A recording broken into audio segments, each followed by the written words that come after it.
Saudações, pessoas! Tudo bem com vocês? Pessoal, aulinha de Brasil República, tá? Nossa primeira aula, Primeira República e uma subdivisão dentro dessa Primeira República para a gente trabalhar a República da Espada, certo? Então a Primeira República do Brasil, assim que proclamada em 1889, vai durar até o golpe de Estado feito por Getúlio Vargas em 1930.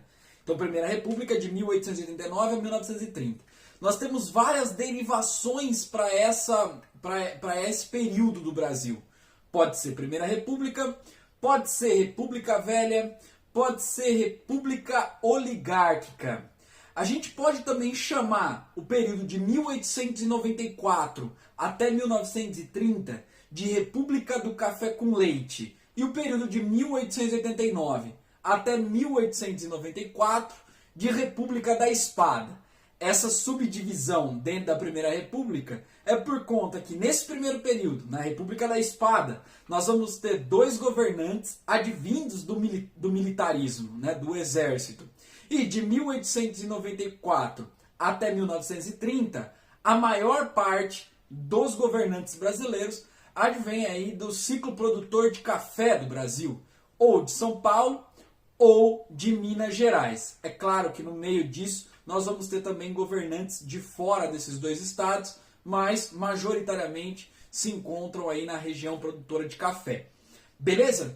Cuidado também, pessoal, quando a gente trata de República Velha, é claro que existe ali dentro uma carga ideológica bastante grande, porque essa nomenclatura foi criada pelo Getúlio Vargas quando chegou ao poder, a fim de criar uma identidade para o seu governo, se desvinculando dos antigos governantes, da antiga elite política brasileira, né? Então, quis classificar essa elite do café como sinônimo de atraso, sinônimo de conservadorismo.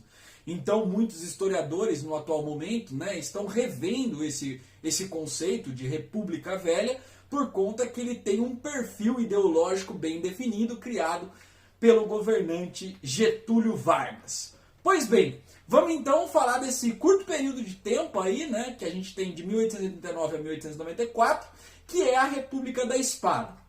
Como vocês sabem, a República Brasileira ela foi proclamada num movimento, né, misturado com dois agentes políticos, vamos dizer assim. Um agente político que eram os cafeicultores, uma nova elite econômica, né, que estava sobretudo postada do oeste paulista em diante, que ganhava fôlego político, que tentava construir uma modernização política e econômica do Brasil, advinda através da mão de obra livre, né? Ou seja, chamando os imigrantes para o processo produtivo agrícola brasileiro. Essa elite do café, né, ou também conhecida como burguesia do café, era uma elite que tinha o pé econômico fincado na zona rural, mas que vivia, obviamente, desenvolvendo os seus aspectos sociais, políticos e culturais na cidade de São Paulo, construindo os seus grandes casarões. Então, o limite social dessa burguesia não é a fazenda, né? Porque essas pessoas se encontram na cidade de São Paulo, então é, de certa forma, uma elite que está antenada no que acontece no resto do mundo, sobretudo na Europa. E o outro agente econômico, o outro agente político que participou dessa disputa, né, da proclamação da República, do golpe de Estado proferido em cima do Dom Pedro II, foi o Exército. E o Exército era aquilo que os cafeicultores precisavam. Por quê? Porque os cafeicultores não eram bons de voto, vamos dizer assim. Não tinha criado ainda um campo eleitoral consistente que garantisse a hegemonia de uma prática política. Então, os cafeicultores conseguiram empurrar, de certa forma, através de boataria, através de criação de factoides, através, inclusive, de disputas dentro do exército, para que o exército se tornasse inimigo declarado do Império Brasileiro. Vocês viram na nossa aula passada de crise do Império que nós tivemos uma questão militar que foi provocada aí entre os próprios militares reivindicando melhoras de condições de trabalho e de salário contra o Dom Pedro II. E quem estava colocando lenha nessa fogueira, na verdade jogando gasolina nessa fogueira, eram os cafeicultores que construíam toda uma rede de boataria para incentivar essa ruptura dos militares com o Império, para que assim pudesse expulsar a família real do Brasil.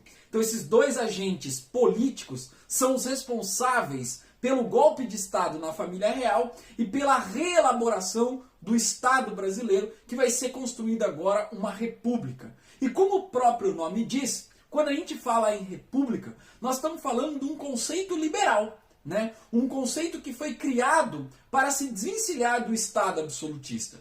República nada mais é, né, a partir da sociedade moderna, que vamos deixar isso aí bastante claro, né? Nada mais é do que um Estado voltado para o todo da sociedade, onde esse Estado não fosse uma propriedade privada de uma família ou de um grupo.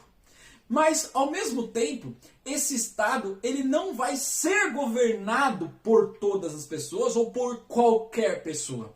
Ficou estabelecido aqui no Brasil, através de um processo histórico, de que apenas uma elite governaria esse Estado. E essa elite, por ora, era a elite econômica. Então veja que interessante. Quando a gente faz a denominação de república oligárquica, nós estamos falando que a construção do Estado é voltado para toda a população.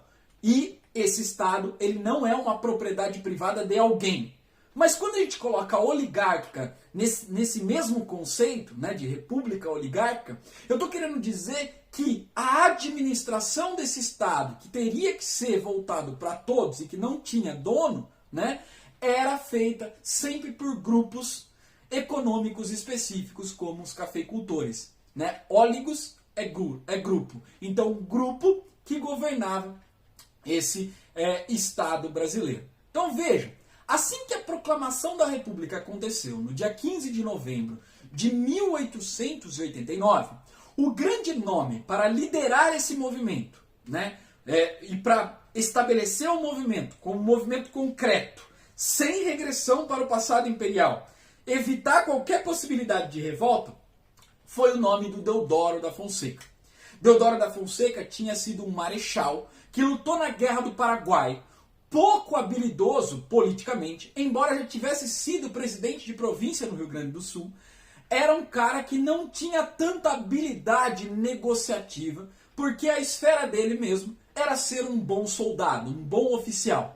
Então, Deodoro da Fonseca, dentre os grandes oficiais do exército, né, tinha um grande renome, um grande respeito perante o seu grupo e conseguiu, junto com os cafeicultores, provocar a ruptura desse Estado imperial.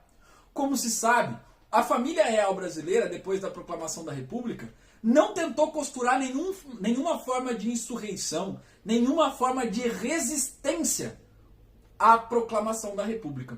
Inclusive o Dom Pedro II já se dizia que estava velho, não queria ter também nenhuma medida acovardada.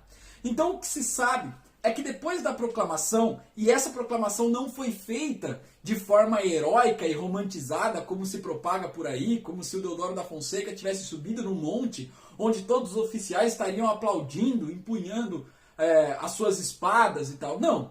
Esse movimento ele foi bastante tranquilo, né, afastado de qualquer possibilidade de insurreição popular colaborando com o movimento, né, e dirigido com uma mão bastante centralizadora, que era a mão do Deodoro da Fonseca. Né? Deodoro da Fonseca tinha sido ameaçado a partir desses boatos criados pelos cafeicultores de que Dom Pedro II ia colocar a Guarda Nacional para prender membros do exército, né? Ia provocar uma guerra contra os membros do exército, e o Deodoro da Fonseca, por ser um bom soldado, né, e por entender que o exército tinha uma importância bastante interessante e importante dentro da construção política brasileira pós-Guerra do Paraguai, acaba sendo a vanguarda do movimento, ou seja, acaba sendo a liderança do movimento e, consequentemente, ele, que era amigo de Dom Pedro II, acaba, inclusive, sendo o agente responsável pela proclamação da República Brasileira.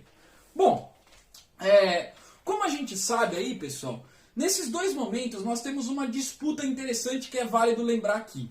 né? De um lado nós temos o exército. Esse exército, boa parte dele, né, era formado na escola militar do Rio de Janeiro, na Praia Vermelha, com um professor chamado Benjamin Constant, que foi o responsável por trazer o positivismo para dentro do exército brasileiro. Esse positivismo traria uma formação bastante filosófica e política para os soldados, né, para os oficiais também. Então esses oficiais, quando formados, eles se sentiam no direito e na responsabilidade de agirem como cidadãos políticos, como agentes políticos também. Então veja que interessante, esse positivismo trazido para o Brasil vai formar políticos, políticos que têm um vínculo muito próximo com o exército, e muitas das vezes esses soldados, esses oficiais, acreditando que a transformação do Brasil se daria com uma ruptura total, né, com o conservadorismo, com a política, né, do Segundo Império. Então era preciso romper de vez, porque esses agentes representariam a corrupção, o atraso, né, a ruralidade, beleza? Enquanto eles tinham um compromisso, vamos dizer assim, com a pátria, com a nação. Então veja, é nesse momento, pós-Guerra do Paraguai, que os soldados se sentem cada vez mais estimulados em participar da política, em serem agentes transformadores do Estado brasileiro. Em contrapartida, nós tínhamos também os bacharéis, que eram os filhos da elite paulista, né, ou da elite econômica brasileira, que tinham sido formados geralmente fora do Brasil e que estavam voltando para o Brasil, ou então formados aqui em escolas brasileiras mesmo, né, que tinham o título de doutor, geralmente formados em direito, e que, por ter uma carreira muito mais voltada para o profissionalismo, eles acreditavam que eles tinham um direito de governar o Brasil. Então havia certa disputa entre esses bacharéis formados nas universidades e os casacos, que eram aqueles soldados oficiais formados na escola militar da Praia Vermelha. Então essa disputa ela vai se dar de forma muito acalorada pós-proclamação da República, por conta que agora é preciso definir qual projeto nós vamos ter para a República Brasileira. Um projeto centralizador, levado a cabo e adiante pelo tutor da República Brasileira, que era o Exército, ou então será que nós teríamos um projeto político mais liberal, mais frouxo, para que as províncias pudessem ter autonomia tributária e legislativa para organizar as suas esferas de poder. Então esses dois projetos acabam sendo movidos, né? É a força motriz aí dos embates políticos que acontecem no Congresso brasileiro. E é claro que ora um, ora outro, assumem esses projetos e acabam levando nas suas costas como personalidades políticas para defender. Deodoro da Fonseca, Floriano Peixoto, por exemplo, e Prudente Moraes, Campos Salles, no campo mais voltado para a elite econômica. Pois bem, né, como eu já falei aqui, o Deodoro da Fonseca ele tem uma responsabilidade muito grande, né? Ele era um bom soldado, era até, vamos dizer assim, um agente político ingênuo, vamos dizer, porque ele não tinha tanta habilidade política de negociação, por acreditar sempre nesse lance da patente, da hierarquia, acreditar que as decisões devem ser tomadas sempre pelo chefe supremo das Forças Armadas. Então ele não é um cara que tem muita habilidade política de negociação, de debate, como as instituições republicanas pregavam que fossem, né? Então, o que nós temos nesse exato momento? Que o Deodoro da Fonseca tem uma tarefa a cumprir. Qual é a tarefa? Decretar o fim das instituições do Império, né? Decretar o fim da Constituição de 1824, que é um pilar do sistema imperial brasileiro, né? É importante decidir o que vai ser feito com as assembleias, né? Será que nós vamos criar assembleias provinciais e elas vão ter autonomia fiscal e autonomia administrativa, né? É preciso, então, agora criar, né, o Senado, que já existia na época do Império, mas de forma que ele seja contemplado de forma eleitoral, apenas eleitoral e não indicação do executivo e do poder moderador, como era antes, tá? Nós vamos também ter a separação da igreja e do Estado. Esse é um ponto muito importante, né? Por isso que é até interessante a gente falar assim que a República Velha foi a responsável por trazer essa separação e também, né, isso aí chama Estado laico, e também colocar a liberdade de culto, pelo menos de forma privada, como um aspecto de primeira ordem, beleza? Outra coisa, nós vamos ter aí o registro civil dos cidadãos. Por que que isso acontece, né? Porque se tem uma separação do Estado e da igreja, a igreja agora ela não é mais a responsável por fazer o registro da população brasileira.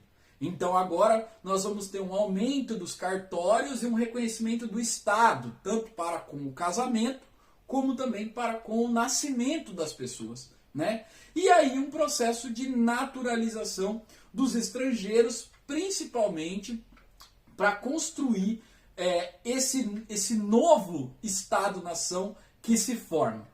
Bom, o que nós temos aí também de aspectos econômicos, né? O Brasil se encontra ainda em crise, né, totalmente endividado por conta da Guerra do Paraguai. Nós temos uma inviabilidade da produção industrial interna por conta da nossa submissão econômica com a Inglaterra. Então a Inglaterra, para emprestar dinheiro para a gente, né, exigiu que o Brasil não tivesse tarifas alfandegárias e, consequentemente, a gente não tem a quem recorrer, né, a quem recorrer para garantir o desenvolvimento brasileiro. E aí então entra em cena o ministro da Fazenda do Deodoro da Fonseca, que era um baiano, né, bastante conhecido, deputado, habilidoso político também, chamado Rui Barbosa. O Rui Barbosa, um cara bastante eclético, culto, conhecia as estruturas políticas brasileiras, decide criar um projeto de desenvolvimento econômico para o Brasil. Esse projeto ele ficou sendo conhecido na história como encilhamento. Por que encilhamento? Porque foi um projeto que teve a sua estrutura organizada, tentou se colocar em prática, mas no final nós tivemos um fracasso do projeto. Perceba por quê. O projeto de encilhamento ele tinha um objetivo específico: trazer o industrialismo para o Brasil, industrializar o Brasil.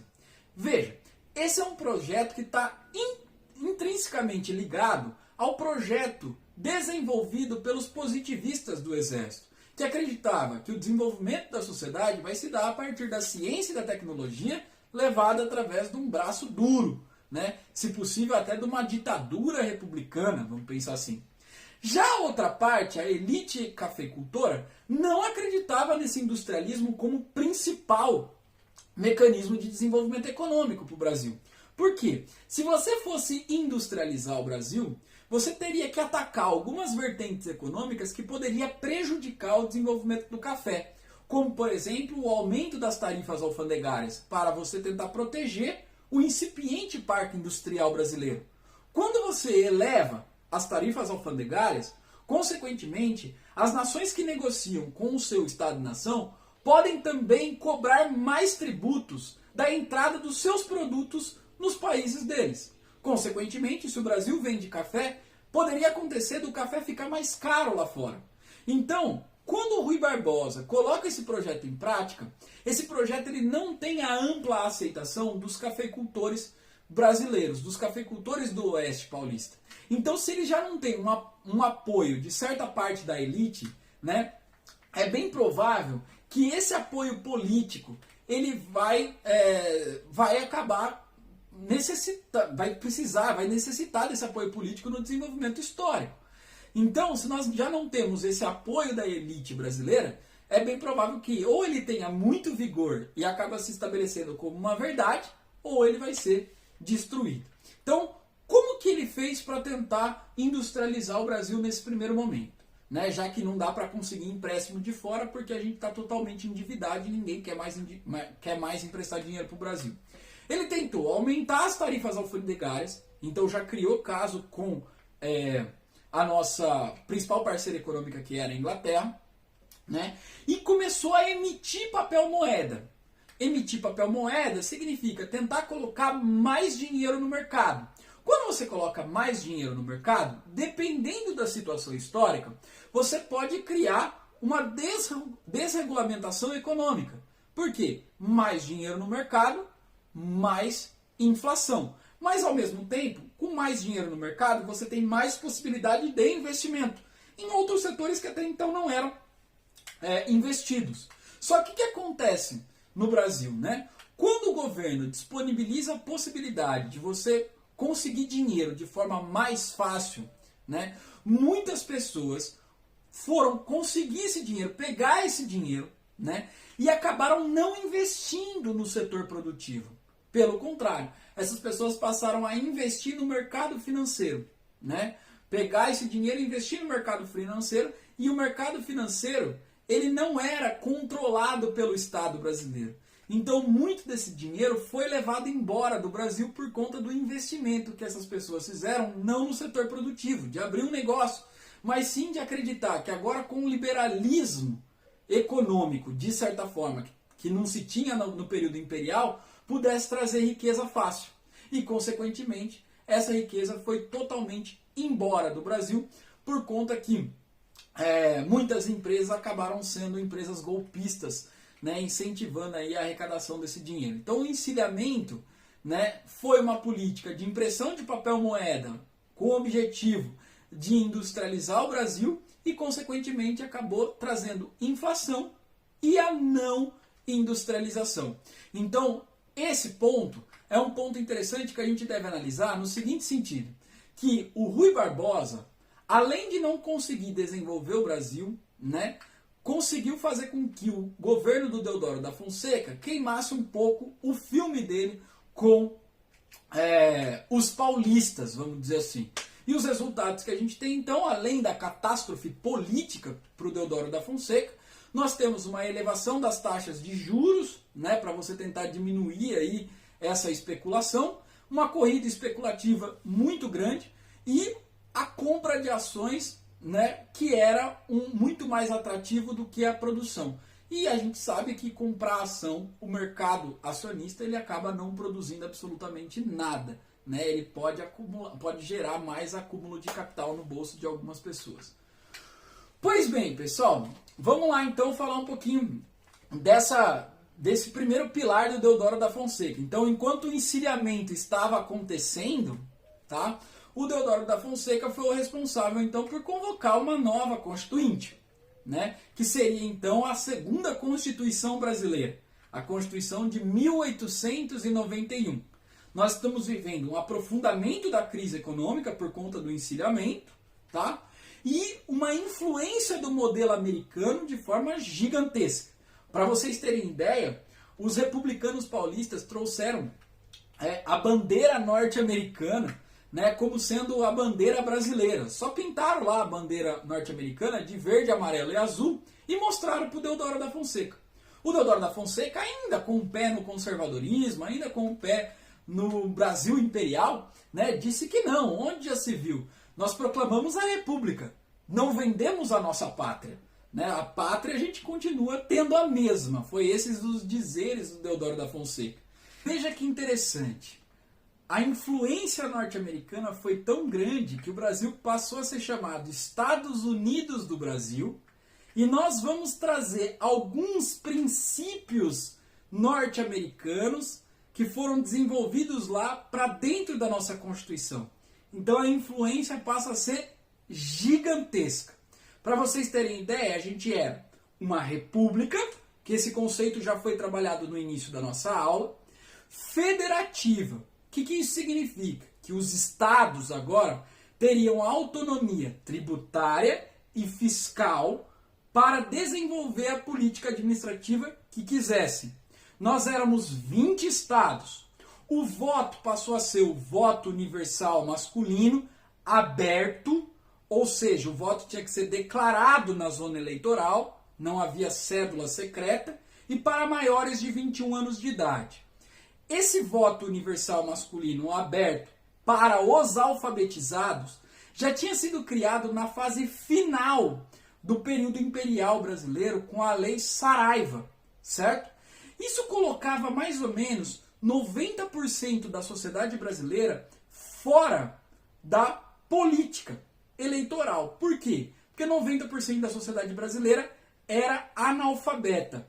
E nesse momento já há uma pressão de alguns movimentos da sociedade para que o Estado fosse responsável pela educação pública, pela educação das pessoas. Então já nesse momento nós temos a fundação de algumas escolas, tanto no interior paulista como no interior do Brasil também como um todo, né, com o objetivo de alfabetizar algumas pessoas, alfabetizar alguns currais eleitorais, inclusive, dessa elite, sobretudo paulista. Estavam excluídos também os soldados, os mendigos e os padres, né? Nós temos aí a divisão de 3 poderes, executivo, legislativo, judiciário, né, fazendo valer a ideia do Montesquieu, escrita no livro de 1748, chamado O Espírito das Leis, né, de anseio liberal, onde determinava que, para organizar a estrutura de poder do Brasil, teria que passar essencialmente por essas três esferas, onde o judiciário julgaria o respeito criado pelas leis, que necessariamente teria que ser passado pelo legislativo. E o executivo, então, cumpriria à risca aquilo que havia sido determinado pelo Congresso Nacional. O mandato do presidente de 4 anos, né, dos deputados 3 e dos senadores 8 anos. Né? Então nós temos aí um projeto bicameral. O que isso significa? Que para uma lei ser aprovada, ela precisa ser discutida e aprovada primeiro na Câmara dos Deputados e depois no Senado. E, consequentemente, vai para a sanção ou veto do presidente. O Estado passava a ser laico pela primeira vez na história do nosso Estado-nação. Isso significa dizer que o padroado, o beneplácito e os padres como funcionários públicos do Estado brasileiro não existiam mais. Então, o Estado laico sugere-se que o Estado não vá privilegiar nenhuma religião e não vai ter nenhuma religião como sendo a oficial do Estado brasileiro. Nós vamos ter também a liberdade de culto de forma privada, tá? E, obviamente, nós vamos ter aí o primeiro presidente tendo que ser ele eleito indiretamente, ou seja, dentro da Constituinte. E aí, então, nós temos 2 forças políticas disputando essa primeira eleição indireta.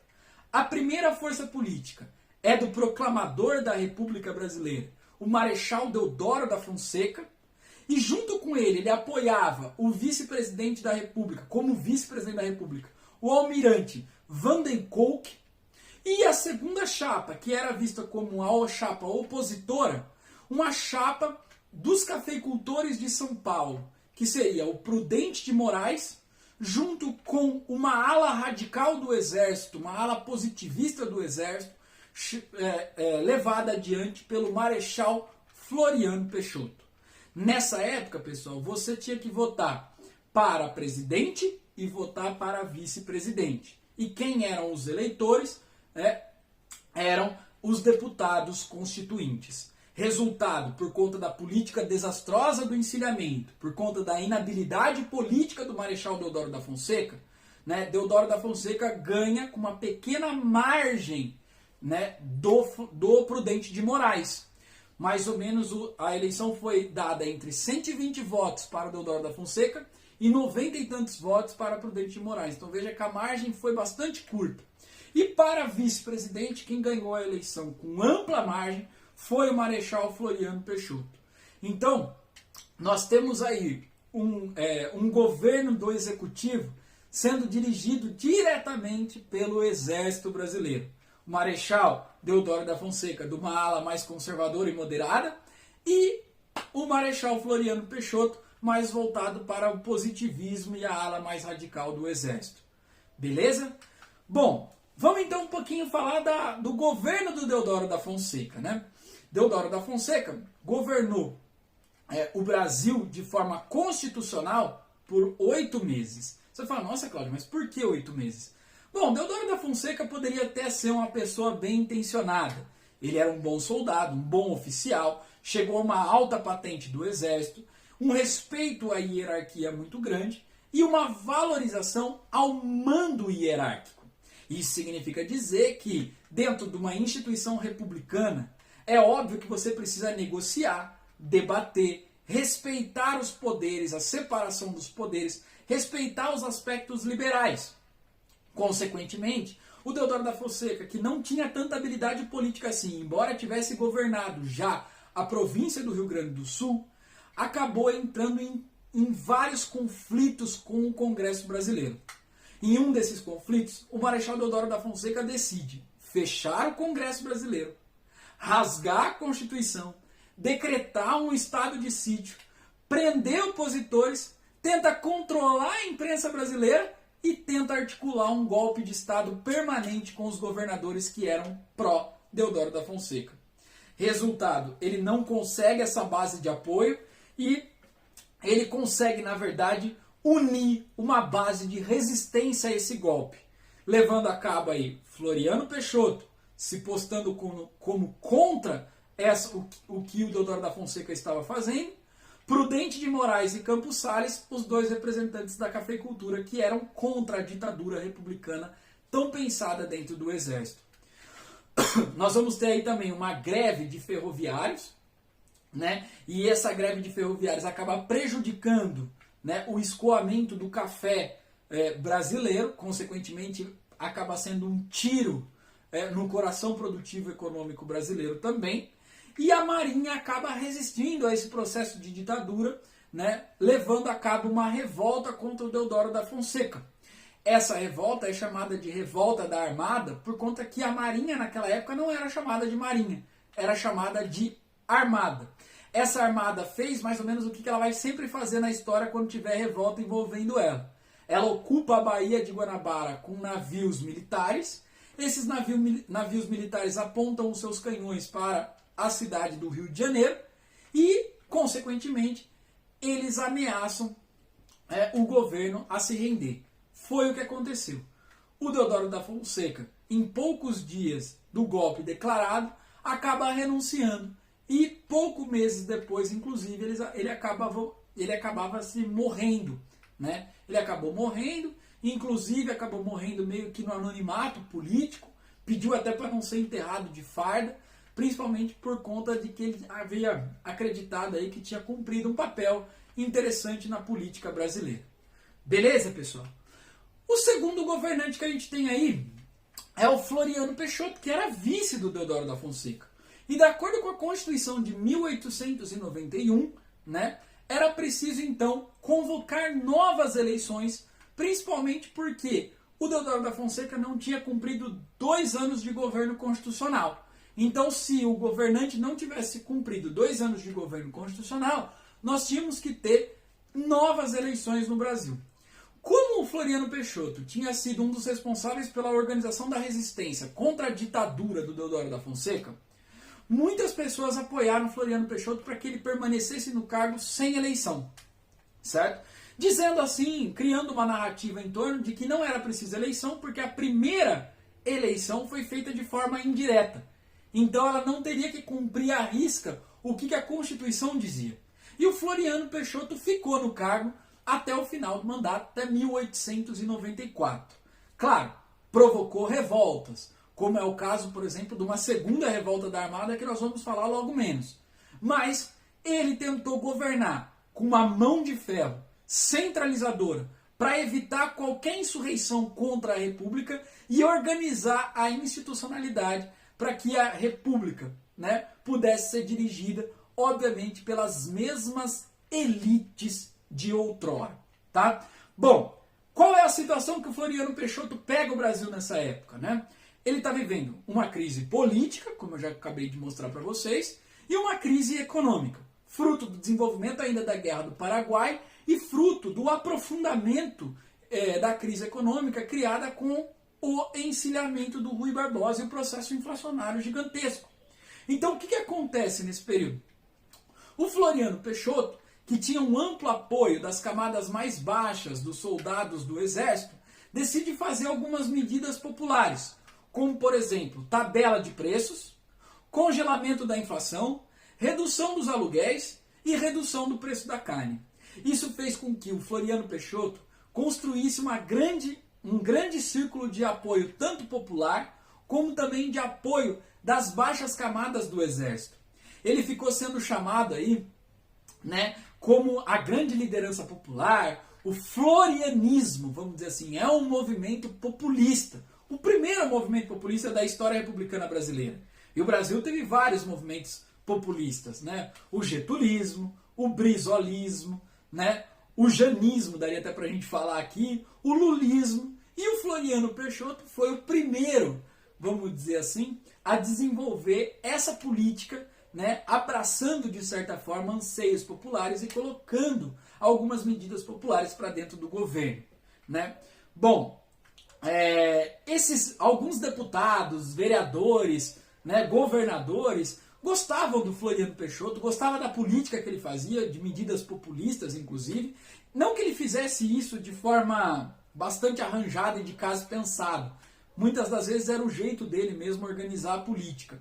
Mas o que eu estou querendo dizer é que esses vereadores, esses deputados que defendiam o Floriano Peixoto e fazia dele uma prática política dos seus mandatos também, eles vão ser vistos aí como os jacobinos florianistas, né? Uma espécie de importação do conceito da Revolução Francesa que traria ali então uma classe média que estaria fazendo política apoiada nos anseios populares, tá?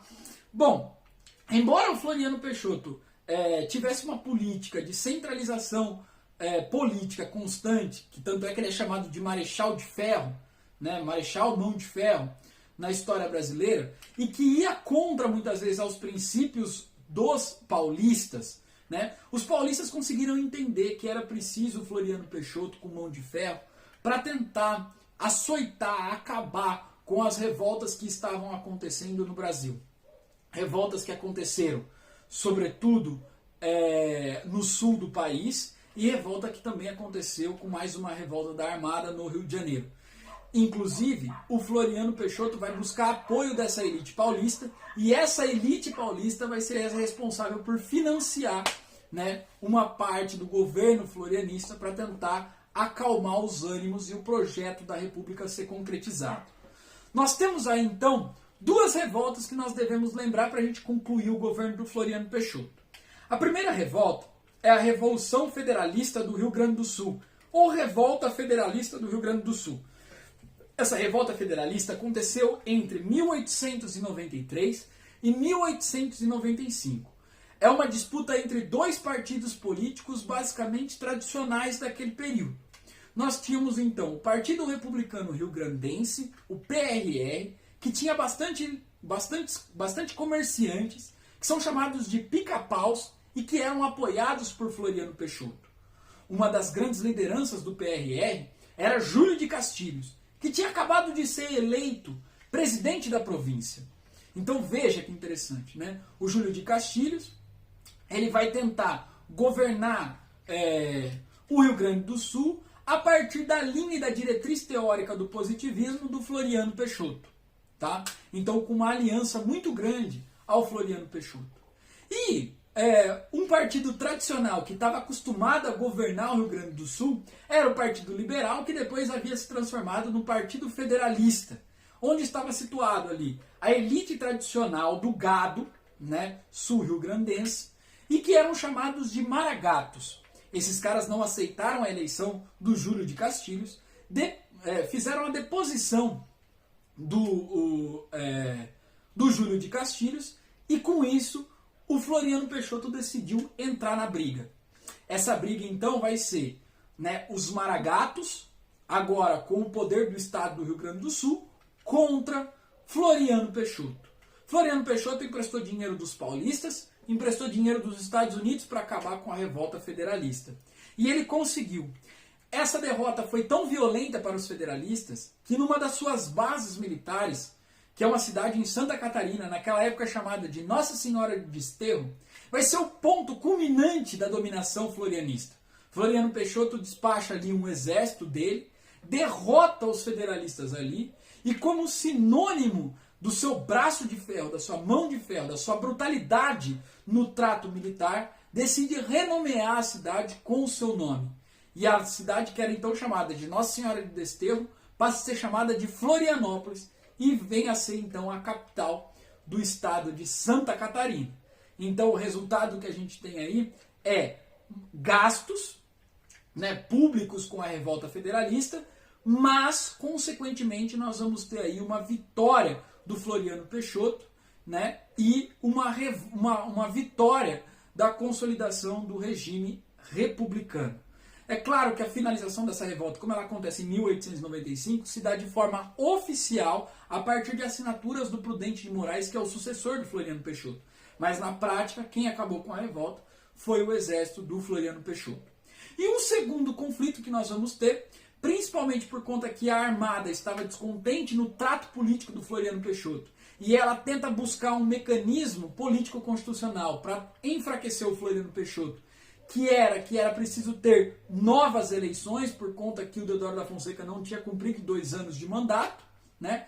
A Armada, então, faz a sua segunda revolta da Armada, que vai novamente ocupar a Baía de Guanabara, né, com navios militares, mirando todos eles para a cidade do Rio de Janeiro. Floriano Peixoto, que estava municiado de dinheiro paulista e de dinheiro estadunidense, consegue acabar com a segunda revolta da Armada e concretizar o projeto republicano no Brasil.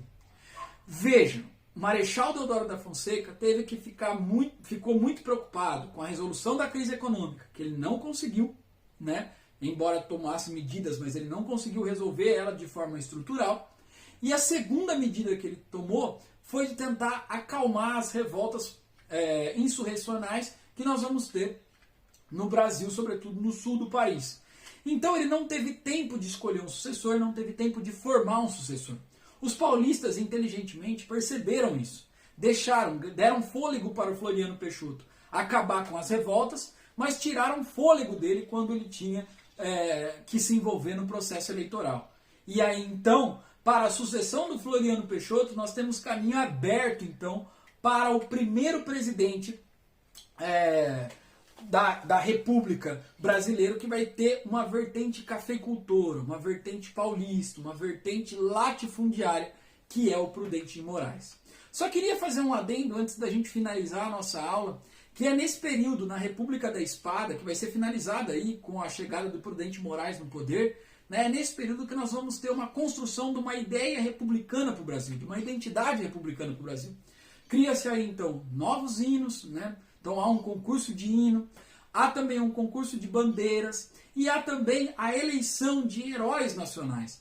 E é nesse exato momento que se elege o Tiradentes, que havia morrido 100 anos antes, para ser o principal herói nacional da República Brasileira.